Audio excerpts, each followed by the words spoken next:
This is Geek News Central. My name is Todd Cochran, coming to you from the new media production studio designed by Audimute.com in Coldwater, Michigan. The lead stories are: did you get your sweetie's Valentine's text today? AT&T is giving you an extra 15 gigs at the pleasure of charging you another $10 for it. Bill Gates and Elizabeth Warren having a little discussion about wealth inequality and the secret life of a Google contract worker.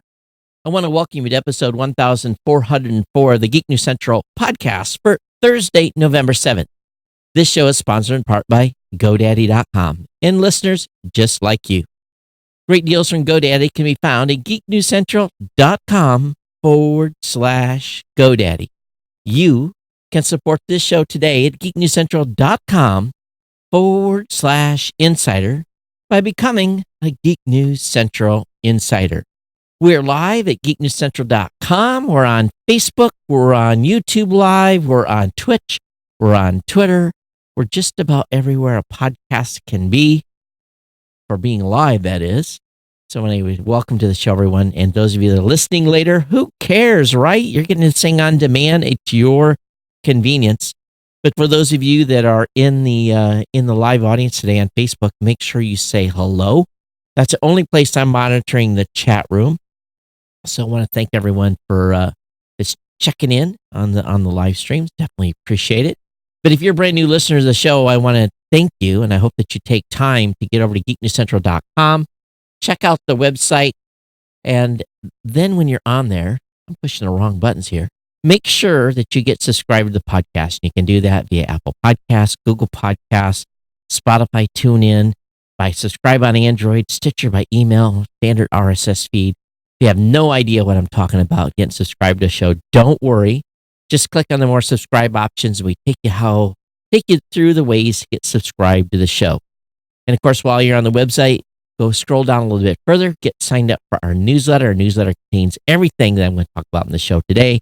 It's emailed directly to your inbox. You can set up a rule for it, put it in a folder.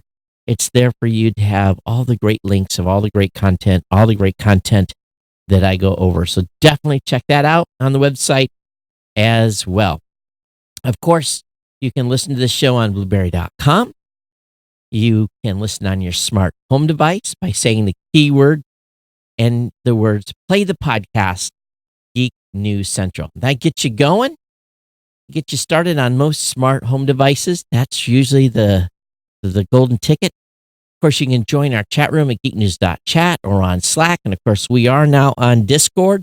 Someone was saying that the link to the Discord invite is dead. I will try to update that tonight to make sure that there is a link in there that does not expire.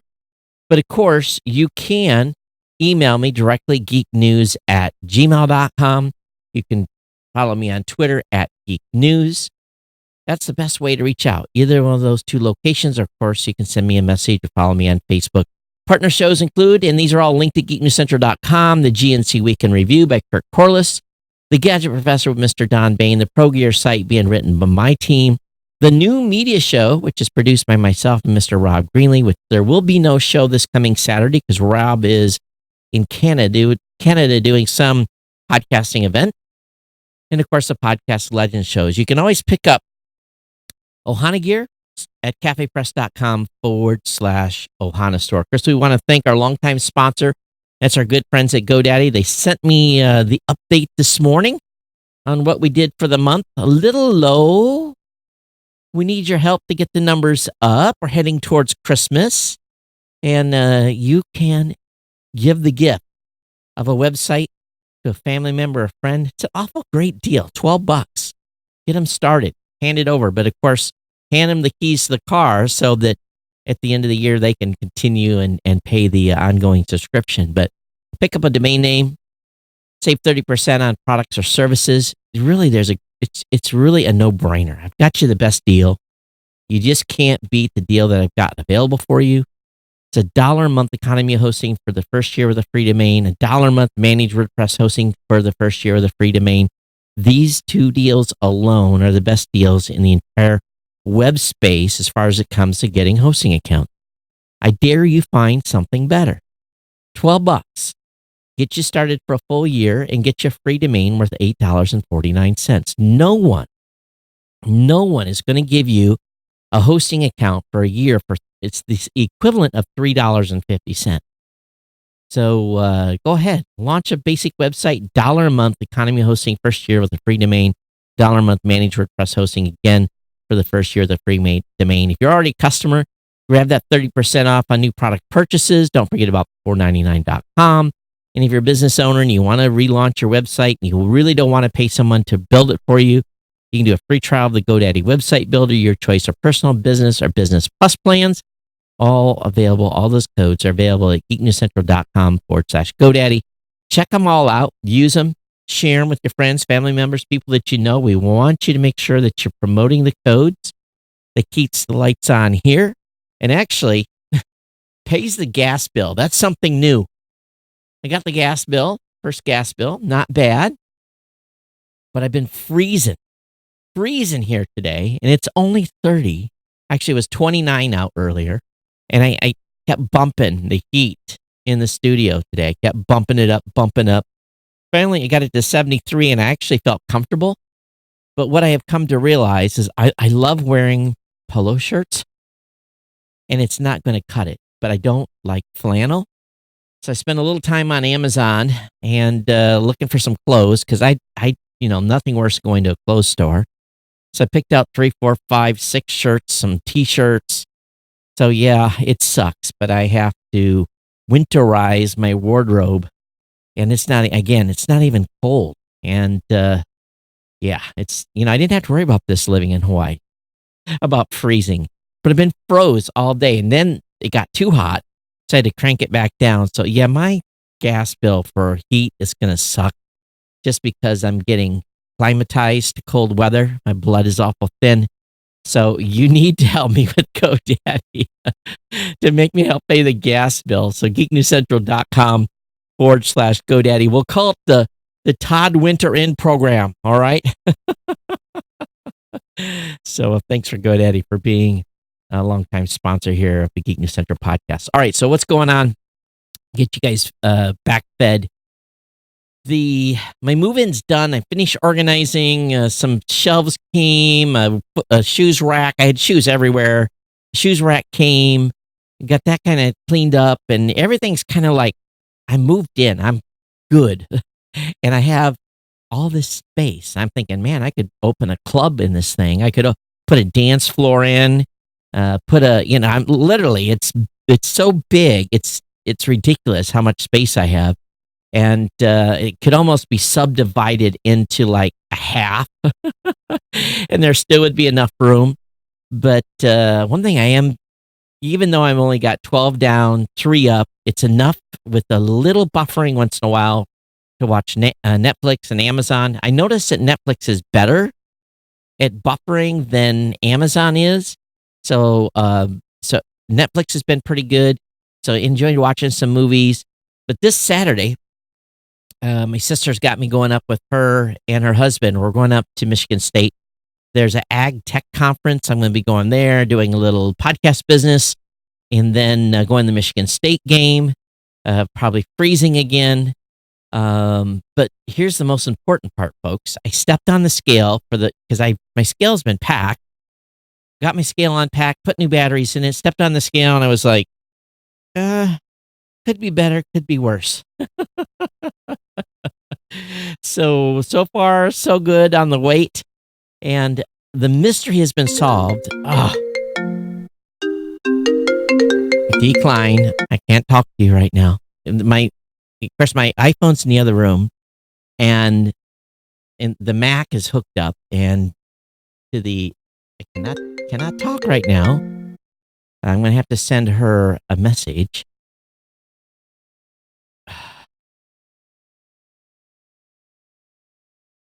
All right. So, anyway, so where was I at? The missing Canon batteries. I don't know if I've talked about it or not. But I could not find the the Canon batteries, and I got like 6 or 7 of them, and I'm like, I've tore everything apart. It's become very annoying, and I've gave up. I just said, "Okay, they're gone." It was the only set of batteries gone. And I was talking to my son on the phone, and I said to him, I said, "When I left, you only had 2 Canon batteries." I said, "How did you find any Canon batteries in the house?" "Oh, yeah. I found them. Found them all over the house." I'm like, "Uh-huh. Well, how many do you have?" He says, "Like 7."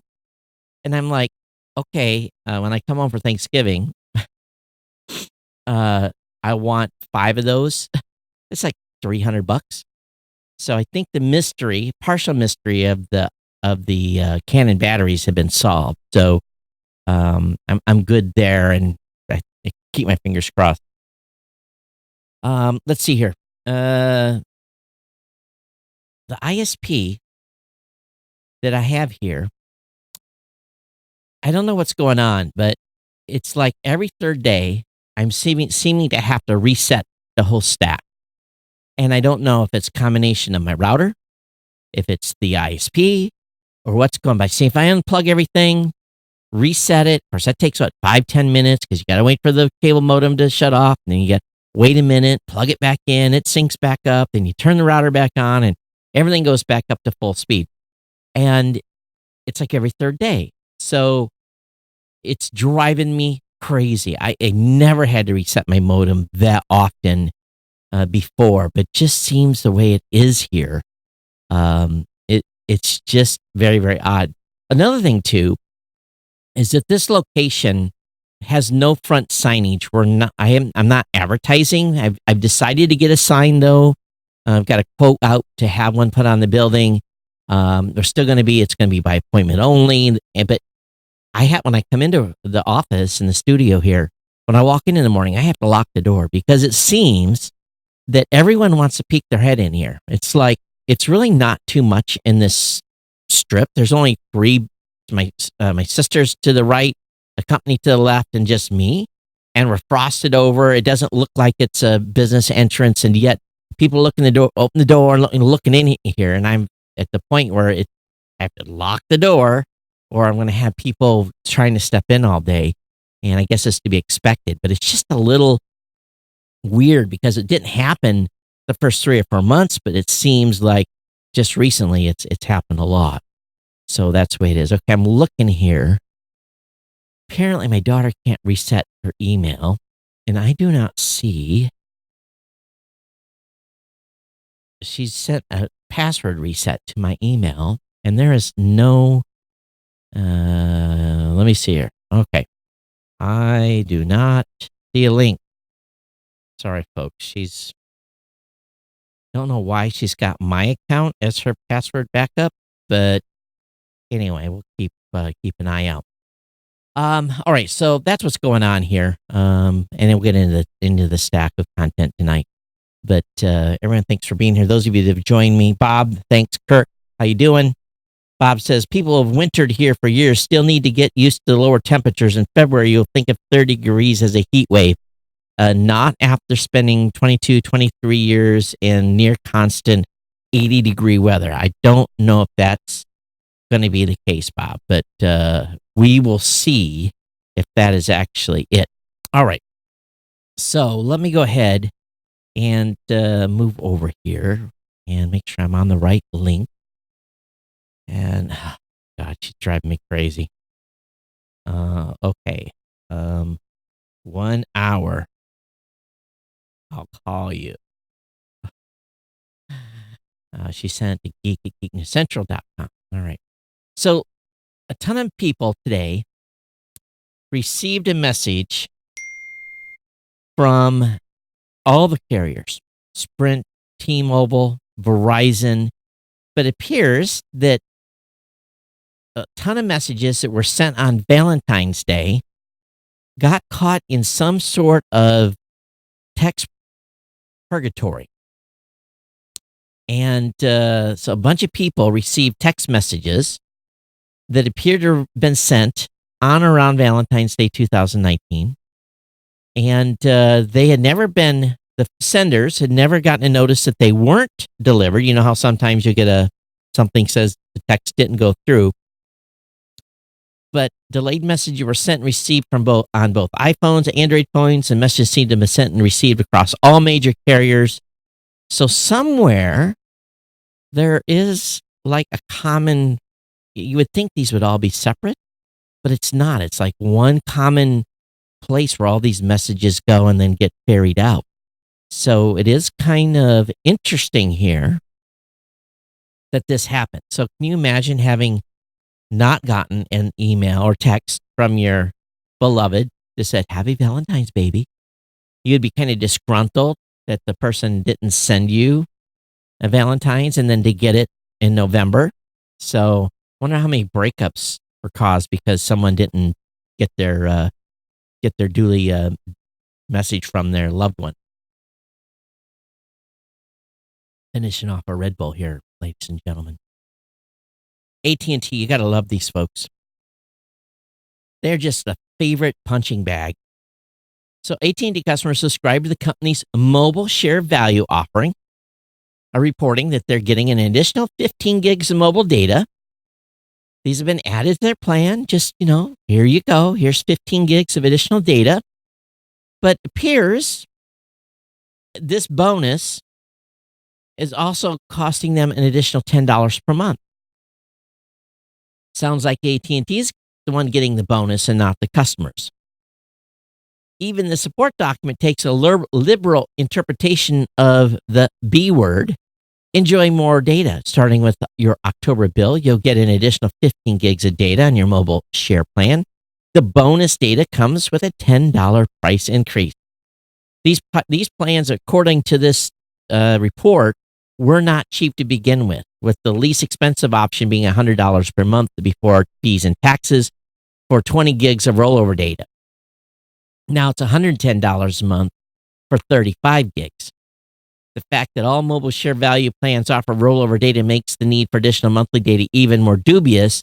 The whole point is that the customer can acquire several gigabytes of fallback on during months of heavy use. So it is pretty amazing here that AT&T can just, on a dime, raise the prices of these customers. Now, they're real famous at that. Other bonuses AT&T has given its customers include throttling. Yes, throttling unlimited plans and hiking TV subscriptions twice this year. They got to pay for all this stuff they bought and all this money they're losing. So AT&T says customers have the choice to change their plans at any times and can always contact us with questions to understand their options. So in other words, there's no way to keep the original plan. It's likely that AT&T made this move in the hopes of customers moving to unlimited plans, which are cheaper than the mobile share value plans, but some of those plans have their own catches, like throttle data after 22 gigabytes or 50 gig cap, disabled tethering and 480p streaming. So again and again, AT&T sticks it to their customers, and some customers on plans they don't want them on. Now, I haven't been watching mainstream news, so I really wasn't aware of this, but this popped in tech circles today. And I don't know the details of Elizabeth Warren's tax plan, but it's when Bill Gates starts talking about it and makes the tech rounds, I'm kind of surprised because we don't see too much political stuff coming into the tech news cycle. But I guess Bill Gates and Elizabeth Warren are tweeting at each other about wealth inequality.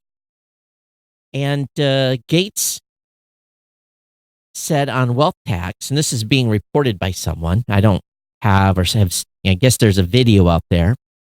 He says, I paid over $10 billion in taxes. I paid more than anyone in the country in taxes. If I had to pay $20 billion, it's fine. Then he goes on to say, but when you say I should pay $100 billion, then I'm starting to do a little math over here of what I have left over.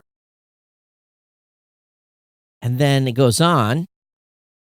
someone asked him whether he'd meet with Elizabeth Warren.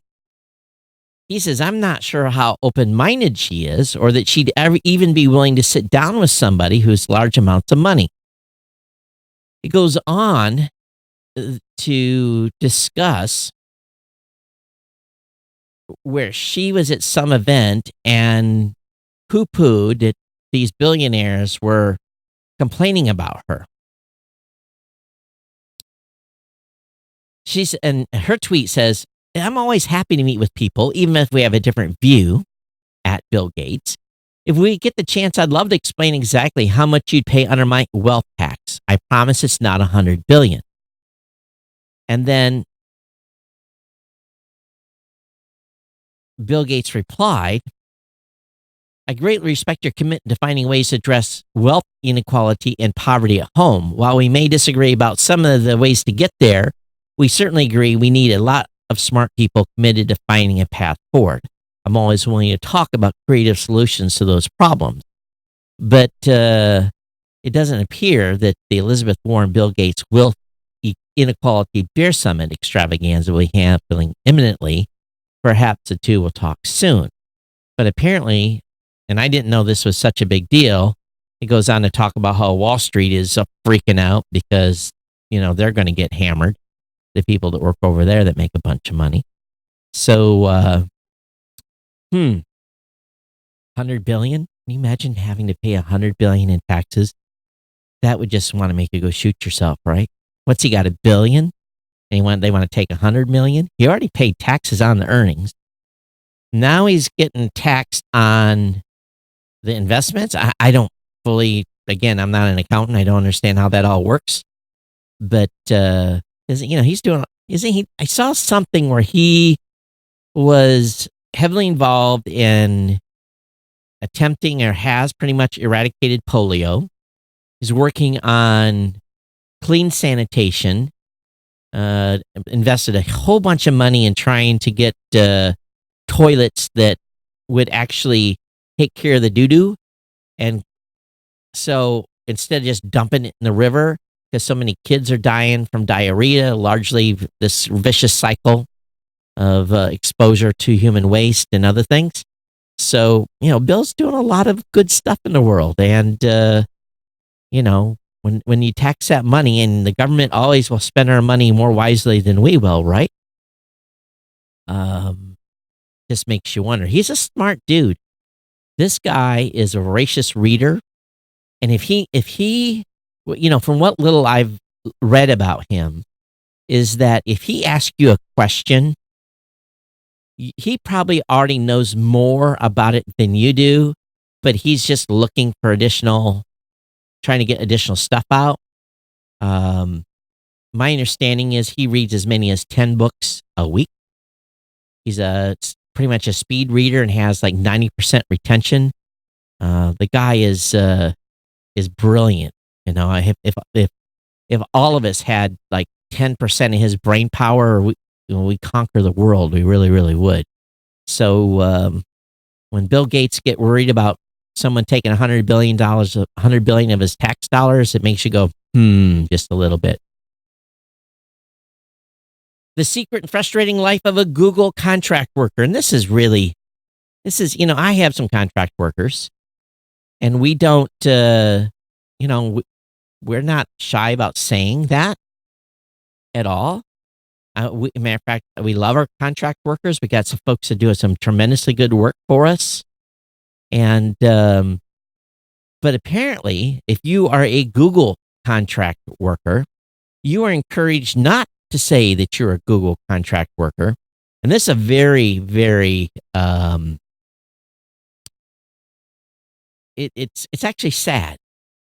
There's it's a story about a gentleman by the name of Kevin, and I'm going to destroy his name, Krabrowski. And he's saying that he had a lofty title. It was called Expeditions Associate. It was a fun job. He got to demo a Google virtual reality gear to young students. And when he was visiting schools, he wore a gray T-shirt with a cartoon whale and a Google logo. But sometimes the company's reputation made things awkward. Once a teacher confronted him, he says, how do you feel walking in here showing stuff when you know you're making so much more than all of us. He had to tell her, he said, I only make $40,000 a year. He left out another fact that he didn't actually work for Google. He worked for a Nashville firm, Vaco Nashville LLC, and they were one of the several staffing and contract firms Google uses. He resigned in October and had sent out a blistering internal email criticizing the disparities of Google's two-tiered workforce. While Google's use of contract labor has received more attention in the past year, the company continued to take steps that meant contractors were, quote unquote, left out of conversation and affect our lives. Mike, everyone that we have at Blueberry that is a contract, and we hire first from our contract pool. That's where we fill. If we have a position we can give somebody, we fill that way. Dave, as one of our support guys, was prime example of that. He was a contract worker, and I was able to bring him on full time last month. So we do what we can to bring those team members on full time, but our contractors are all in the same channels we are. We can have the same conversations. They don't feel excluded. I can't direct them what to do from that.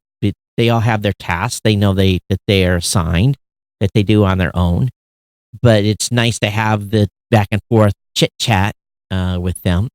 But it goes on to talk about his working as a Google contractor and some of the weird things that were going on, and how he was actually sometimes escorting people that were actually coming in as Google employees, and they were trying to ask him about the benefits, and he would have to kind of like tell them, no, I'm not a full-time, I'm a contractor, I don't get the same benefits you're going to be getting, even though he's escorting people around a campus. So it's a pretty eye-opening story. So as much money as Google makes, you think that they wouldn't have as many contract workers as they do. T-Mobile's 5G network will go live on December 6th.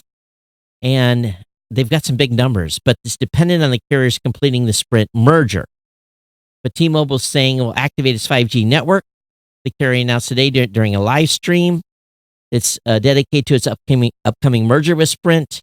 And according to CEO John Legere, 200 million customers will have access to the network on day one, with 5,000 cities and towns covered before the end of 2009. And the company also plans to market the initiative as 5G for Good, likely in an effort to drum up additional support for its merger with Sprint. And they're also doing some stuff to try to sweeten the pot by giving a bunch of people a bunch of 5G access. And I'll get to that here in a little bit. But sounds like T-Mobile's ready to go. And I'm sure some of that is combined with Sprint's numbers. Red wine. We all like a glass of red once in a while. There's very few people that don't like red wine. So red wine has launched the International Space Station for Science. So a European startup recently launched some of the red stuff to the International Space Station to age in space for 12 months. It's less a tasting test than a true science experiment, as there's very little research on winemaking in space. And of course, wine creators don't yet know how the taste and composition of wine changes while aging in weightlessness environment. The astronauts and everything else on the space station experience. Space Cargo Unlimited will investigate how space radiation and microgravity affects wine components during the aging process. Because you know what? If we ever leave the Earth's mighty bounds and travel to Mars, they're going to want a little bit of red wine. Now, they're actually sent a bottle. They actually sent a bottle of wine. They're nothing fancy, but an actual bottle of wine to space in a special container, of course. So, pretty cool. I'm sure it was waterproof as well, because that would be something suck. It would suck bad if you broke a bottle of red wine at the International Space Station. That'd be a little hard to clear up. Tony Blair. Well, remember him? Well, U.S. and Europe need a common position on Chinese tech. He was speaking at the Web Summit, and the former prime minister urges politicians to get tech regulation right. We all know that Chinese tech, largely from stealing from everyone else, is experiencing something of a boom. Now, he didn't say that. I ad-libbed that. He said Chinese tech is experiencing something of a boom, and it would be fair to say the U.S. and Europe are unsure how to react. One thing that would be really good is for America and Europe to work out how they actually cooperate in the technology sphere and how they make sure that in respect to China, and as China rises, they take a common position, he said, speaking at the Web Summit in Lisbon on Wednesday. China is a source of much of the cutting-edge research and development technology in areas such as phones, artificial intelligence, and genetics. Now, that's the scary one. But given how vastly different the political system is from the U.S. and Europe, the regions need to work out how closely they're prepared to work together. And he says the most important thing for the United States and Europe is to win the tech race. Well, with the way things are going in school, I don't know if that's going to happen. We're not teaching our kids how to be competitive in the tech world. And we really aren't. I'm looking at, what's being taught in this local curriculum here, and I just shake my head. I really do. We need to be making kids a little more competitive in this space. We really, really, really do. Mike, I don't know if they included a corkscrew. I don't think they're going to drink it there. I think they're just going to let it age. But if they send a corkscrew, it might come back empty. All right. I'm just the messenger here. But according to space.com, November full moon, how to see the beaver moon in meteoroids. Apparently, the full moon in November is called the beaver moon and will shine in the constellation of Aries on November 12th, the same day as the peak of the northern Horrid meteorite shower, and a day after Mercury transits the sun. The moon becomes officially full for observers on the East Coast on November 12th at 8:34 a.m. Well, that doesn't do much good.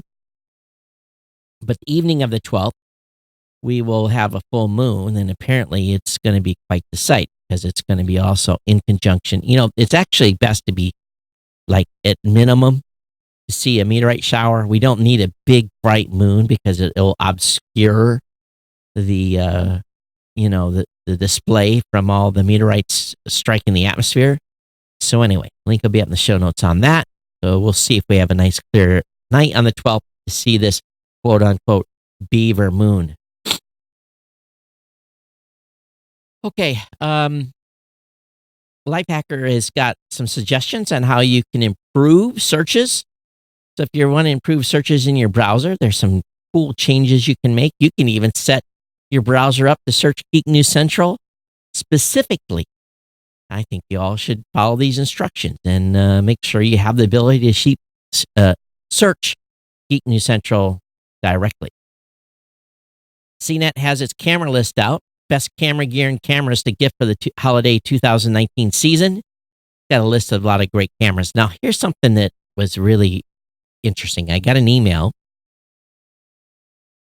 from a company said, we'd like you to review this product before Black Friday. We're going to have a special going on.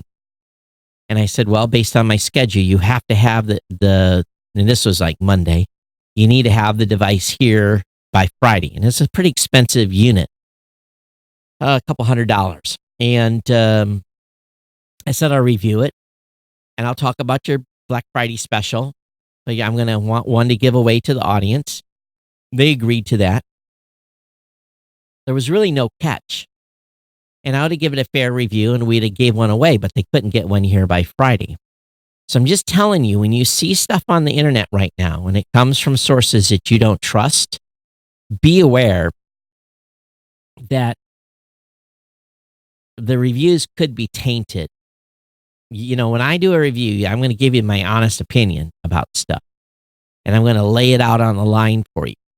But if you're seeing reviews by stuff in around the holidays, and it's from a source that you don't fully have details on, and it's tied to some giveaway, just be aware that the person doing the review, number one, got one, and they're giving one away, so they got a twofer. Just be aware of that, okay? I'm not going to pull any punches with stuff that I get, that I share with you, but some folks may not. So anyway, this best camera review from CNET, I'll have the link up in the show notes. What's their supposed best camera review? If you've got a Ring doorbell, did you know they just did an update? It prevents your neighbors from stealing your Wi-Fi. Apparently there was a bug, and it's been known for quite a while. So while you were passing out candy to trick-or-treaters this Halloween, you probably weren't concerned about little ghouls stealing your Wi-Fi passcode via that handy video doorbell. Well, apparently this was possible. Ring has been aware of the issue and has now patched this bug. But again, it's been around for 4 or 5 months. This is nothing. This is no surprise. They were made aware of this flaw in June. I don't like the idea of someone can have access to my Wi-Fi. When you're in a house, off the road, it's not an issue. But if you've got one of these, if you live in the city and you've got one of these Ring doorbells, someone be in your network, and if they're in your network, they easily can roam around. So it's important that these Internet of Things have the ability to update themselves, and at least this one does. In a very, very cool review, which doesn't talk too much about what actually happened, the Air Force has put Lockheed Martin laser weapon to the test. And they did a test here in the last few days where they were going after drones, swarms of drones, different kinds of approaches of drones. And apparently the laser called Athena has done its duty and did a good job. So the Athena system locked onto and shot down multiple small drones of both fixed wing and rotary-like variety. No real details on total numbers. I'm sure that'll never come out. But as you know, lasers don't really blow things up. They just burn through the outer layer and into the guts of a system. And in 2017, Lockheed Martin demonstrated a combined beam filter laser that fired nearly 60 kilowatts, and it basically disabled a truck by burning through the engine manifold in a matter of seconds. Now, that's some power right there. So little tiny drones probably did not stand much of a chance. Here's this article I was talking about T-Mobile earlier. T-Mobile, hey, Gordon. T-Mobile claims it will give free internet to 10 million homes as Sprint merger goes through.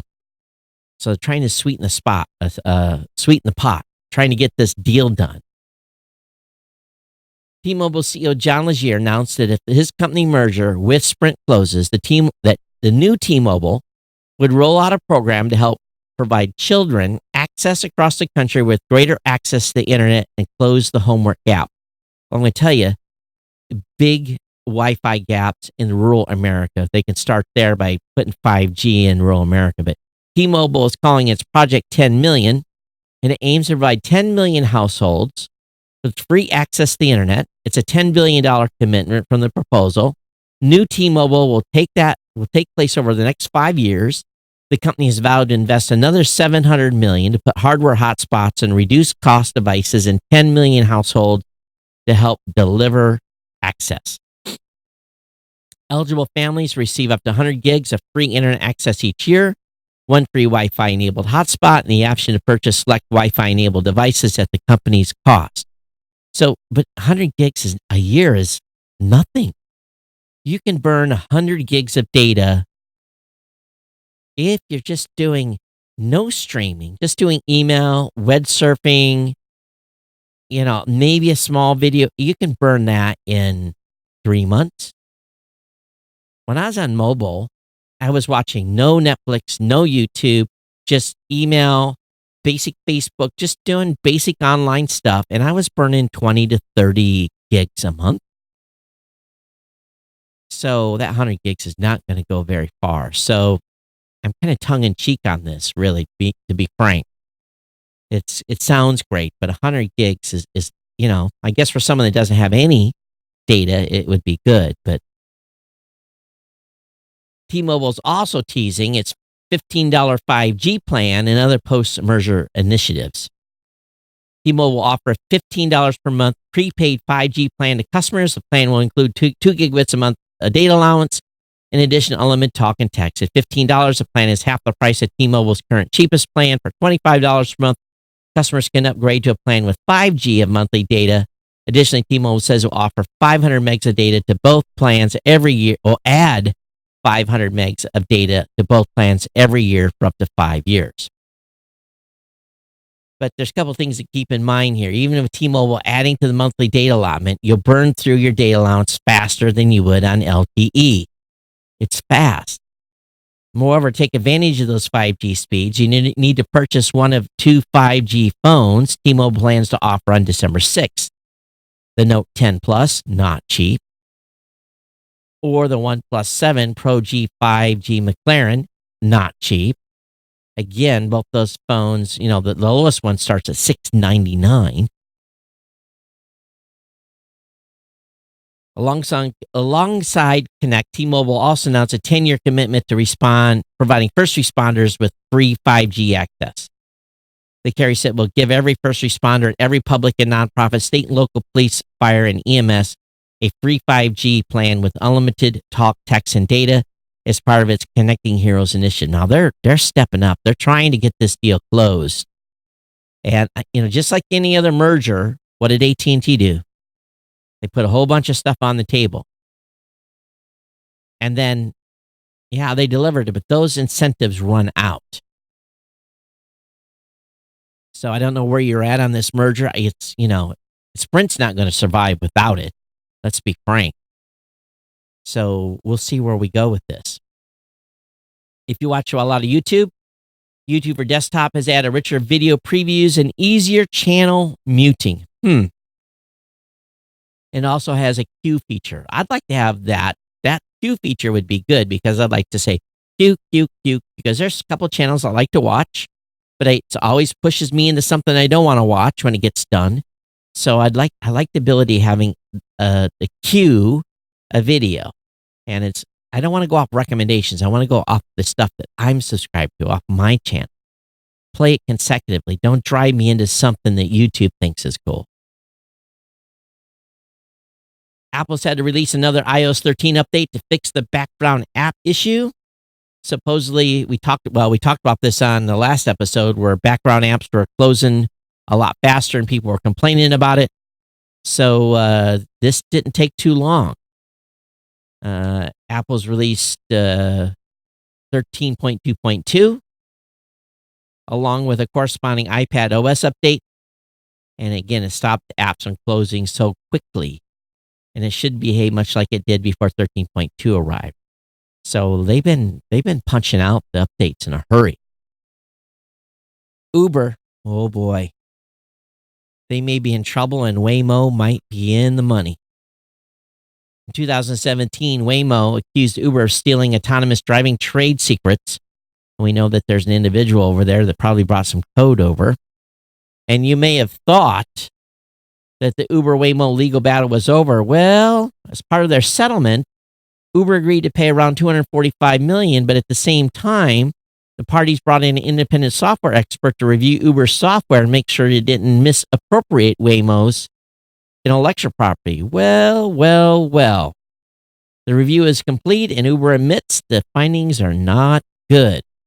In its 10Q filing with the Securities and Exchange Commission, the company says the independent software expert recently made adverse findings. In the filing, Uber said it will likely have to pay a license fee or change its design, which could delay its plans for self-driving taxis and hurt the brand.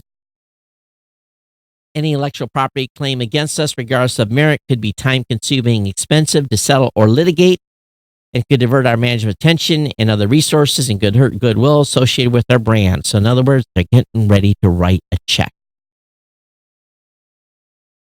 And this has to do with Waymo's self-driving LiDAR technology. So, the story was corrected to reflect that Uber's disclosure today is not related to the case involving Anthony Lewandowski. So this is something completely separate. Oh boy. Watch out. Here we go. Oh, what am I getting here?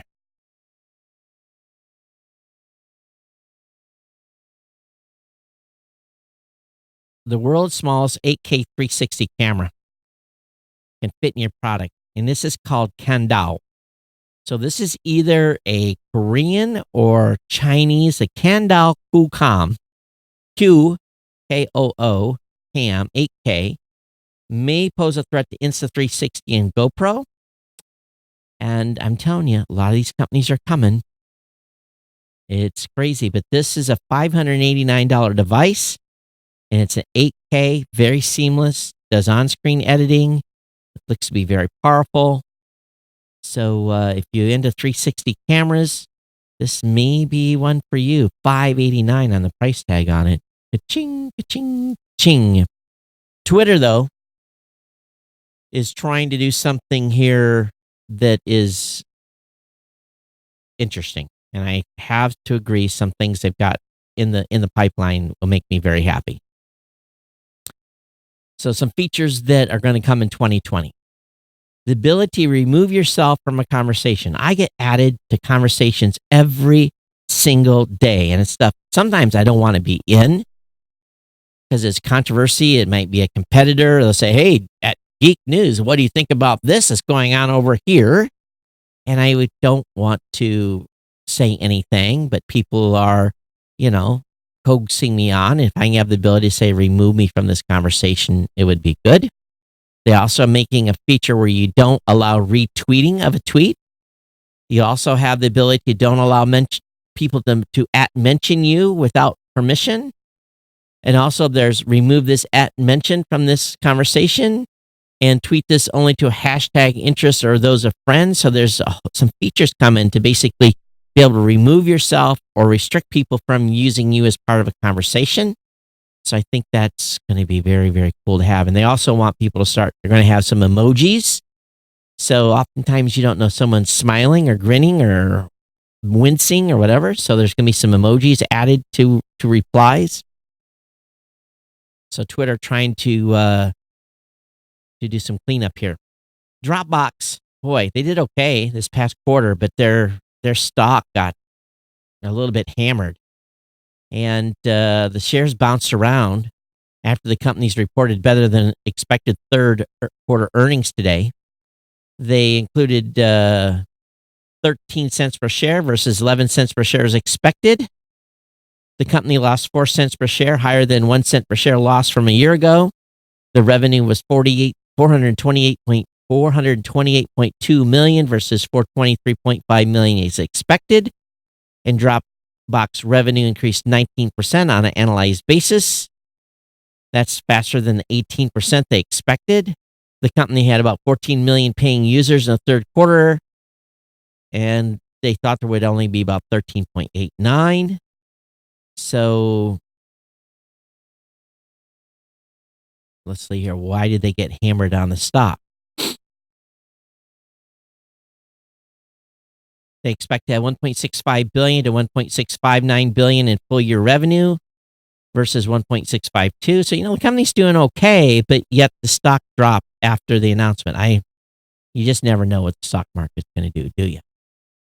Disney has announced that it will stream on Amazon's Fire TV platform at launch. So, yeah, you get to throw them another $5 or $69.99 a year for Disney Plus. Start doing the math, folks, on all these streaming services you're using. Start doing the monthly breakdown. FX, I don't even know what's on FX. FX entire show archives arrives on Hulu next March. The network will also produce original shows for the streaming service. So I don't think I've even watched any shows on FX. Does anybody, what is the shows? Actually, for the number of original shows. The 8-episode Misery's Devs, Mrs. America, The Teacher, I've not watched any of this stuff. So, anyway, about 40 shows being brought to Hulu. Did you know that NASA still had untouched Apollo moon rock from 40 years ago? They don't have much. They have a little bit left. So NASA's unsealed one of its last untouched samples of Apollo moon rock to prepare for the return of new materials by future lunar missions. Scientists at the Johnson Space Center Lunar Curation Laboratory in Houston opened the Apollo 17 recovered sample on Tuesday. The 1.5-inch wide 4-centimeter tube holding the small stash of moon rocks and dust was sealed by astronaut Gene Cernan and Harrison Schmitt during the second of their 3 moonwalks on December 12, 1972. The 15 ounces of moon material collected as part of a core sample taken near the rim of Lara crater has remained unopened but not under vacuum since being brought to Earth 47 years ago.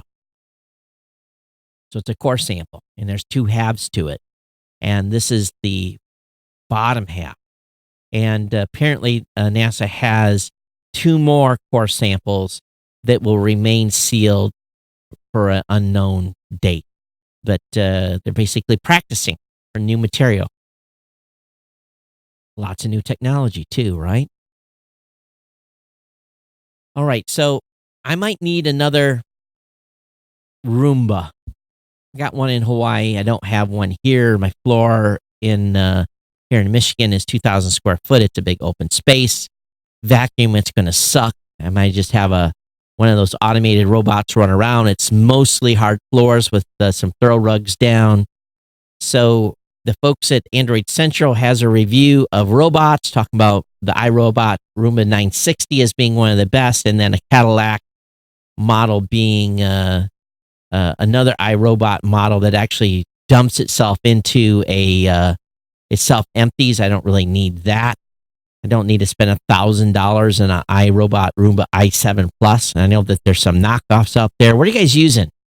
We've got one at the office that in Columbus that runs in the afternoon. It kind of annoys me why they have it run in the afternoon. I think it's a Oofy. Seems to do an okay job. It gets hung up as much as the Roombas do. So have you guys bought a remote vacuum lately? A robot vacuum? What are you using? I like the iRobots, the Roombas. I do like them a lot. But boy, you pay a premium for them. Maybe when I go back to Hawaii, see if they're actually using the one at home. And if they aren't, I'll put it in the suitcase and bring it back with me. But I'm sure they're using it. Lots of Black Friday deals starting to come out. We got the phone and carrier deals have been announced. That'll be up in the show notes for you. Nintendo is building a Mario Kart 8 Deluxe with the Switch for Black Friday. It's a free game, but will only for the original Hack 001 model. So something there that's some sort of a bundle. A lot of bundles always come out around Thanksgiving. Facebook has been subpoenaed for a refusal by California to make its privacy probe public. The California AG wants the court to require Facebook to submit the documents it's been requesting, and Facebook's been giving the strong arm. But this is the first time anyone's even known that the California state attorney has been looking or investigating Facebook's privacy dealings over the past 18 months. And, you know, what happened is when the FTC probed Facebook, they basically refused. I didn't know you could actually do that. But they paid $5 billion to settle it. And then the state of California is asking for the same information, and Facebook is refusing. So I wonder if they're just going to ready to write a check here. But the attorney general said in a press release that his office now has to disclose the probe because it's taking legal action that make it public. In particular, he and his team want the San Francisco County Superior Court to compel Facebook to comply with requests for additional Cambridge Analytica-related documents. The California AG wants to see copies of communications between executives such as Mark Zuckerberg and Facebook CEO Sheryl Sandberg, as well as documents related to news stories about the fiasco published by The Guardian and other publications. They're not going to give this up. Not without a fight. But I didn't know companies could actually refuse. Does a company get held in contempt? Do the executives get held in contempt? How does that work? Google's launching what's called App Defense Alliance. It's to help catch bad Android apps. Google Play Store is home to millions of useful apps, but it isn't always safe from software that hosts malware or obnoxious adware. Recently, the company has been attempting to clean up the Play Store and uses it to push security updates. Untrustworthy app developers found themselves in Google's crosshairs, with major developers being banned from the store due to ad fraud. Now, as part of Google's crusade against dangerous apps, the company has set up a partnership with security firm ESET, Lookout, and Zimperium. They're calling it the App Defense Alliance, working to stop bad apps before they reach users' devices by checking new apps that are queued for publication on the Play Store and booting out those which are dangerous. Google is interacting the scanning system for each security group into its Play Protect detection system that scans apps for malwares and other threats. The partner companies will also analyze data about app threats to hopefully scoop up any more malicious apps before they're published. So interesting. The App Defense Alliance is needed now more than ever. A recent report by malware researcher Lucas Stefanko found 172 harmful apps in the Play Store with more than 335 million combined installs. Crazy. All right, Best Buy. They've got a big announcement for Black Friday. It's iPad sales. They got Apple Watch sales. What else? That's just a few of the things so far. They got a $250 iPad offer. I don't know which one that is. Which one is it? It's an $80 or $100 off, including the latest version. One of the highlights is the Wi-Fi 32 gig space gray model for just $249. There's an iPad Pro 84, $150 to $200 off. Consider getting a HomePod. I've got one of those. It's junk. Sounds great, but it's worthless. Anyway, so we'll see more deals coming here soon. AMD unveils its next gen Threadripper CPUs up to 32 cores. Can't talk tonight. So again, it's a CPU built with 7 nanometer Zen 2 architecture, and performance looks impressive. There's 32 core variant, the TR3960X. Those chips and motherboards are aimed at content creators because the extra cores and higher PCIe 4.0 bandwidth won't help gamers much. Oh, so it's folks that are like me doing encoding and stuff. Oh, awesome. Again, not chips that are being really advantageous for gamers.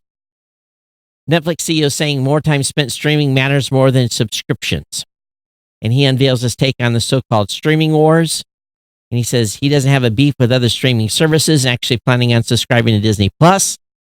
But he says what it's really about is time spent, how long someone spends in a specific app or on a specific platform. And there's a lot of people coming at him, but he's really saying that even though we're looking at how much time is spent streaming on our platform versus others. I think that's a pretty good measure. When you look at streaming hours versus subscribers, it tells how well they're going to maintain and hold customers. So according to the Wall Street Journal, the Saudis have backed Travis Kalanick's new startup. He invested $400 million in Cloud Kitchen in January. So according to people familiar with the situation, a deal that could value the operator's so-called ghost kitchens at about $5 billion. The Saudis' fund agreement with Cloud Kitchens was completed in January. The people said it was the fund's first known deal in Silicon Valley. Cloud Kitchens is a bet on food delivery boom. It buys cheaper rundown real estate, often near city centers, where it builds commissary kitchens, also known as ghost kitchens, then rents that to restaurants wanting to prepare food exclusively for delivery services like Grubhub and DoorDash. Now, ghost kitchens are used a lot for food trucks. In Hawaii, they're really strict on food trucks and prepping. Most of the prep is actually done in commissaries. It's kitchens that are, again, in nondescript buildings. They have, the full sanitation and everything set up to be, to handle food. And I understand what they're doing here. So this is interesting. Cloud Kitchen. In big cities, I talk to people all the time and they don't cook no more. They just have food brought to them. And that is not the case here. Where I live, if you want a pizza delivered, you have to drive 2 miles to meet the pizza driver because they won't come all the way to where I'm at. So, we're not going to get food delivered out here in rural America. In the cities, you will. But this is an interesting move here. I think they may be on to something with in areas that have, big enough populations. Another article in the Wall Street Journal, Facebook feared WhatsApp was a threat ahead of the 2014 purchase. Internal emails could serve as fodder for regulators studying the social network business practices. In the months before acquiring WhatsApp, Facebook executives described the messaging service and others like it was a threat to the company's core business. In a trove of internal Facebook documents published Wednesday, including email chains and presentations, Zuckerberg and other executives repeatedly called messaging apps, including WhatsApp, a threat to Facebook and its own chat app. The danger is perceived to be mounting as the social network usage moved from desktop to smartphones. So they went and bought them. Why not, right? Is there anything illegal with buying up your competition? No, except when you get too big, people don't like it. Of course, Facebook announced its purchase of WhatsApp in February and closed the roughly $22 billion in October. That acquisition, as well as the company's 2012 purchase of photo sharing app Instagram for $715 million, they stole it, has been a focus of antitrust regulators. So looking into whether Facebook purchased technology startups to keep them from challenging its empire. Of course, it's done every day. So, but you get too big, you're considered antitrust. So anyway, that's what we've got in the news today. Let me see if I've got any email that has come in. I don't think I have.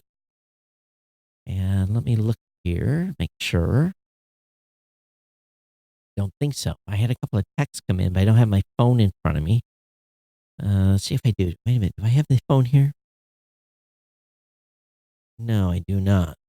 Because Michael, you got to email me. You have an Android phone. You send it to my phone. I don't have it on my messenger here.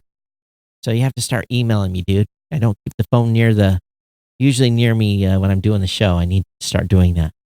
But everyone, thanks for being here. geeknews@gmail.com. Don't forget about our sponsors.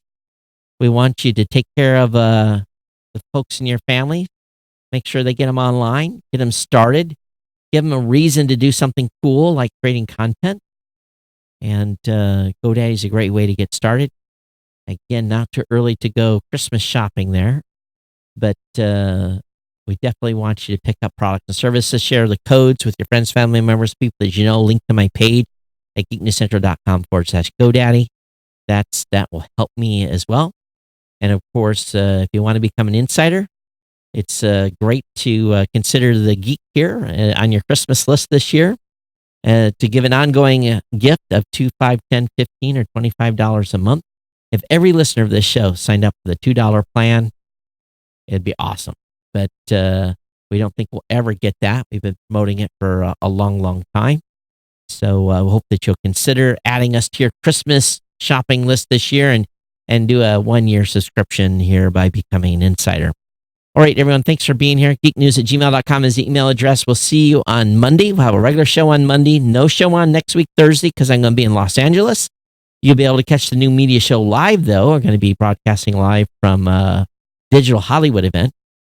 I'll be back on Friday, flying back on Friday. Then Saturday, the 15th, we'll probably have a new media show. But other than that, I get snow tires on my car on the Saturday the 15th. Or 16th, excuse me. So, yes, the life of living in Michigan, where it actually this morning we had a dusting of snow. So, while everyone else was laughing at me in Hawaii, enjoying 80+ degree weather. All right, everyone, thanks for being here. Thanks for being part of our families. We'll see you next time here. And those of you who are on the live stream tonight, thank you so much. And Mike and everyone else that was on, Chris, Scott, all one that were checked in today. Thank you for being part of the live crew that was watching the show. Thank you so much. And we'll see you next time here on the News Center podcast. Everyone take care. Bye-bye.